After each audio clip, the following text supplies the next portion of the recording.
జగన్ గారు ఒక చేప లాగారు, చూద్దాం ఏం చేప అది.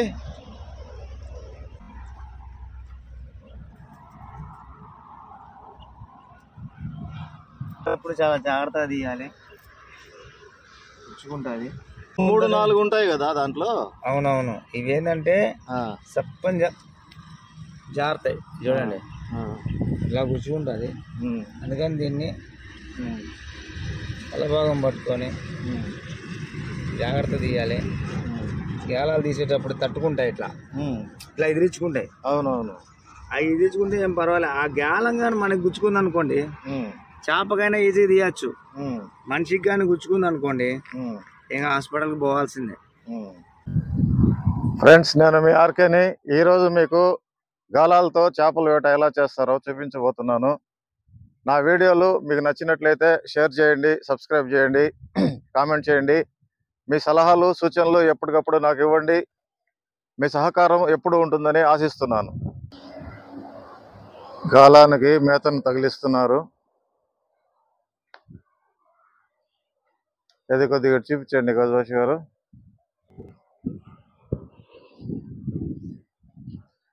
సరైన ప్లేస్ కోసం చూస్తున్నారు. గాలం విసిరేశారు, చూద్దాం ఇలా.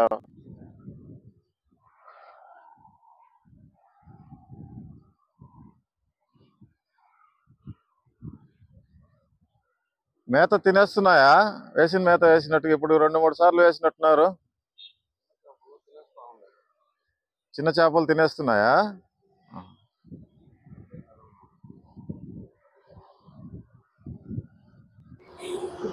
ఒక నిమిషం అండి.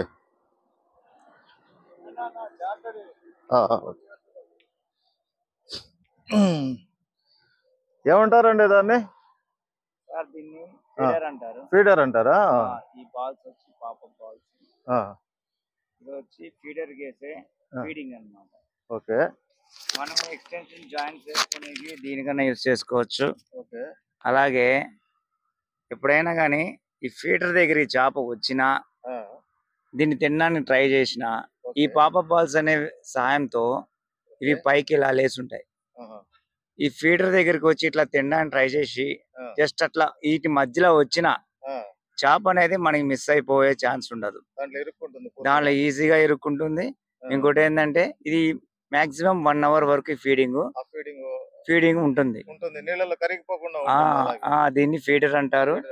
ఇంకో ఐటమ్ ఉంది, అది ఇంకా తీయలేదు, చూపిస్తాను. సారీ, ఆల్రెడీ వేసేసి ఉన్నాను. అది చూద్దాం తర్వాత. ఇది దీని స్పెషాలిటీ ఏంది? దాన్ని ఏమంటారు? అది ఏ రకమైన చేపలు పట్టుకునేదానికి ఉపయోగపడుతుంది? ఓకే సార్, ఇందాక చెప్పినట్టుగా ఇది ఫీడింగ్ ఎలా పెట్టుకోవాలి, దేని పెట్టుకోవాలి, దీనివల్ల యూసేజ్ ఏందని చెప్పిన. కానీ దీనిలో మెయిన్ పర్పస్ ఒకటి ఉంది. ఈ చూడండి, పాపప్ బాల్స్ ఉన్నాయి కదా, వీటిని మనం లోపల వేసినప్పుడు ఆ ప్రెషర్ కి ఇవి ఓపెన్ అయిపోతాయి. వన్స్ ఇవి ఓపెన్ అయిపోయింది అనుకోండి, ఈ పాపప్ బాల్స్ లేకపోతే ఈ ఫీడర్ అనేది వేస్ట్ అవుతుంది. అందుకని మనం ఏం చేస్తామంటే ఇట్లా పాపప్ బాల్స్ పెట్టుకొని దానికి కొంచెం ఎక్స్ట్రాగా ఈ క్వాంటిటీ తీసుకుని దీని మీద అట్లా అద్దుతాం అనమాట. ఇలా అద్దుతాము. ఇలా అద్దిన తర్వాత చూడండి, దీనికి మనం ఇట్లా కట్టుకున్నాం.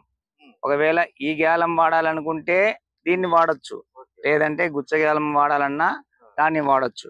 మీరు చూస్తున్నారు కదా, ఇప్పుడు చూపిస్తాను. ఇదిగోండి, ఇట్లా చక్కగా కట్టుకొని, ఇలా ఎందుకు కట్టుకున్నానంటే ఇంట్లో దొరకకూడదని. మెయిన్ రీజన్ ఏంటంటే ఫిషింగ్ కి ఇంట్లో వాళ్ళ ఆడోళ్ళు పోనీరు కాబట్టి దొంగతనంగా వస్తా ఉంటాం. షికారీ అలవాటు అయిపోయింది. ఒకసారి షికారీ అలవాటు అయితే అది చాలా కష్టం సార్. ఒకటి కొన్ని హ్యాబిట్స్, ఇది వ్యసనానికి మించింది. ఎలా అంటే దీని వల్ల బ్యాడ్ హ్యాబిట్ డ్రింకింగ్ ఇంకైనా ఇన్వెస్ట్మెంట్ ఏమి ఉండదు. జస్ట్ ఒక 30 రూపీస్ వచ్చి చూడండి, ఈ తవుడు దీనిలో కొంచెం మిక్సింగ్ చేస్తుంటారు. మన టైం బాగుంటే ఏది ఐటమ్ వేసినా గానీ చేప అనేది మనకి తగులుతుంది. చూడండి, నేను ఇందాక ఎక్స్టెండర్ వేసినాను కదా, చూడండి ఇట్లా ఇలా జాయిన్ చేసుకోవడమే. ఇలా జాయిన్ చేసుకోవడము. కొంచెం దూరం ఉంటారా? Yes sir.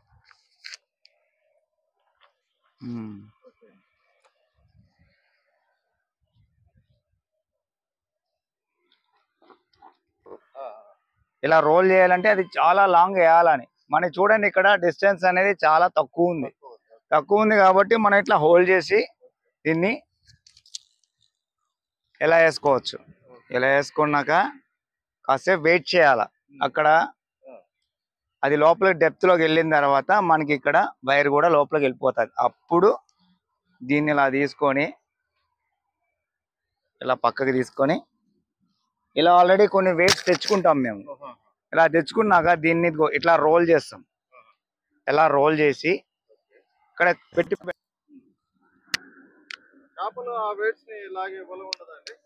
సార్ ఇది ఖచ్చితంగా చిన్న చేప అయితే దీన్ని లాగిన వెంటనే దానికి అక్కడ లాక్ అయిపోతుంది. కానీ పెద్ద చేప కానీ లాగిందంటే దానికి ఇది ఆనదు. మినిమం 2 or 3 kgs అయితేనే దీన్ని లోపల వేయగలదు, లేదంటే ఇట్టే ఉంటది. ఇది అనుకోండి సార్, ఇది సౌండ్ వస్తుంది. దీని ద్వారా ఏంటంటే ఎటువంటి వాళ్ళైనా ఆడొచ్చు. అంటే దీనికి సీనియర్ అనేది ఏం లేదు, ఎటువంటి వాళ్ళైనా ఆడొచ్చు, నాట్ ఎ ప్రాబ్లం. కానీ దీన్ని మటుకు ఈ చెక్క అనేది కాస్త సీనియారిటీ ఉండాలి. చూడండి అక్కడ కనబడుతుంది, మా దోస్తు వచ్చింది, అది డైలీ వస్తుంది మా దగ్గర ఉన్న ఫీడింగ్ దొబ్బి తిన్నది. రెండు రకాల గాలాలు వేశారు కదా. అవును సార్. వీటిని ప్రత్యేకంగా ఏదన్నా గండి చేపలని అదే సార్, ఇలా ఈ వేటకి ప్రత్యేకంగా ఏమైనా ఇవే బొచ్చకి గెండికి ఇవే. కొన్ని ఉన్నాయి ఇంకా గుత్తి గాలాలని అవన్నీ ఏంటంటే అవి మరీ హార్డ్ ప్లేయర్స్ ఆడతారు. అది మనము సీనియర్స్ ఆడతారు. అందుకేందంటే చేపని నిట్టిన బ్లడ్ గారుతా తీయడం అంటే మనకి కొంచెం అంతా చేయలేం. స్మూత్ గా హ్యాండిల్ చేసే క్యాండిడేట్స్ మేము. పడి దిగి జాగ్రత్త తీసుకుంటాం. అది అనుకోండి ఇట్లా లాగాలి, ఇలా లాగినప్పుడు వెనక తగిలిందని ఎవరికైనా వాడు మనకి లాగుతుంది. అందుకని ఏంటంటే మేము ఇట్లాంటి ఐటమ్స్ యూజ్ చేసుకుంటుంటాం. ఇట్లా చూడండి, ఇలా గేలాలు, ఇట్లాంటి గేలాలు కట్టుకుంటుంటాం. ఇది కేవలం సన్న చేప పడుతుంటది. ఇట్లా ఇసురుతాళ్ళు వేసేసిన తర్వాత దాన్నే చూస్తా కూర్చోలేం కదా. అలా కూర్చోలేనప్పుడు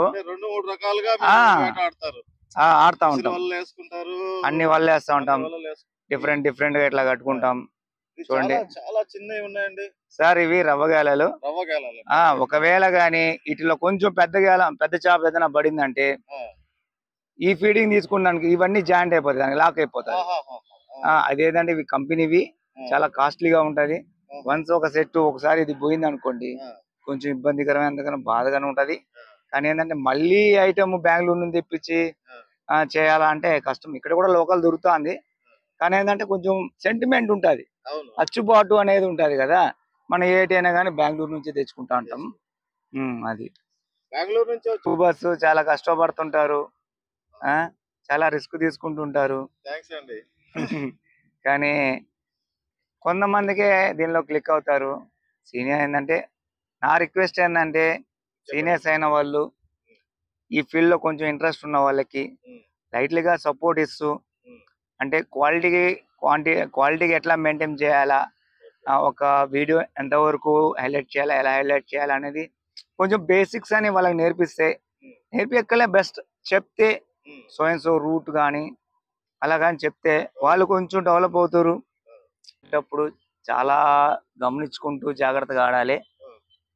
పాములు వస్తుంటాయి సార్. అవును సార్, మీరు అన్న మాట వాస్తవమే. చుట్టుపక్కల మొత్తం పొలాలు కాబట్టి మంచి జాతి పాములే ఉన్నాయి. మా ఇంకొక మిత్రుడు గౌజ్ భాషా గారు పెద్ద చేప పట్టినట్టున్నారు. ఆయన హుషారుగా వస్తుంటే ఆయన చేప పట్టినాడేమో అనుకుంటున్నాను.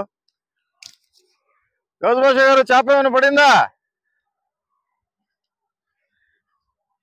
ఏమండి, చేప ఏమైనా పడిందా? పడలేదా? మీ సంచి చూసి నేను పడిపోయింది చేప పడింది అనుకున్నానే. పాము కనిపించిందా? ఏం పాము అండి?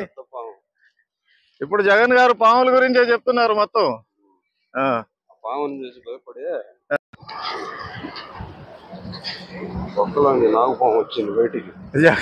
జగన్ గారు పాము గురించి మాట్లాడుతూ ఉంటేనే పాములు జాగ్రత్తగా ఉండాలి సార్. మీరు ఇక్కడ పాములు అన్ని చాలా ప్రమాదకరమైన పాములు ఉన్నాయి ఇక్కడ, మీరు జాగ్రత్తగా ఉండాలన్నారు. మీరు పాముని చూసి వచ్చేసారా? ఇప్పుడు మొక్కలో ఉంటే అనుమానంగానే ఉండింది. తలకాయ బయటికి పెట్టింది. నేను ఆ టన్నంలో లోపలికి వెళ్ళింది. నేను ఇటు వచ్చేసి ఎందుకు జాగ్రత్త అండి.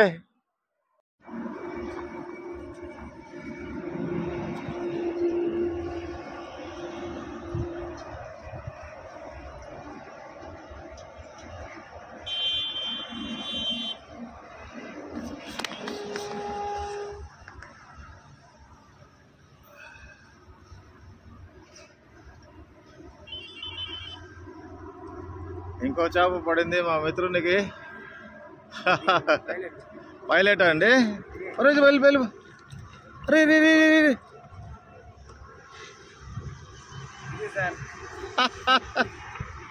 నీళ్ళలోకి వెళ్ళిపోయింది అది. ట్రై చేశాను, ఎక్కువ రిస్క్ అయితే తీసుకోలేదు. ఏదైనా ఎక్కువ రిస్క్ తీసుకుంటే మనం పడతాము, దాంతో పాటు ఫోన్ కూడా పోతుంది. 4.5 డిస్ప్లే అంటాడు. నా బోర్డు ఫిషర్ ప్లాన్ ఫేస్ చేస్తూనే ఉంటాడు. చూసారా చేపలు పట్టడం కూడా ఎంత కష్టమో. పడిన చేప కూడా వెంటనే వెళ్ళిపోయింది. చేతికి దొరికిన చేప సంచిలోకి రాలేదు. ఆ చేప కోసం ప్రయత్నం చేస్తే, రిస్క్ చేస్తే తనకి ఎటువంటి నష్టం జరుగుతుందో ఆయన చెప్పారు. ఆయన మాటలోనే మనం విన్నాము. సో అంత ఈజీ ఏం కాదు బ్రదర్, ఈ చేపలు పట్టడం అంటే చాలా కష్టమైన ఆర్ట్. ఇది తప్పకుండా ఆర్ట్ ఉండాలి దీంట్లో. మెళకువలు ఉండాలి, జాగ్రత్తలు ఉండాలి. అది లేనిదే చేపల వేట సాగించడం చాలా కష్టం. చూద్దాం మళ్ళీ ఏమైనా ఆయనకి ఏం పడుతుందో చేప చూద్దాం.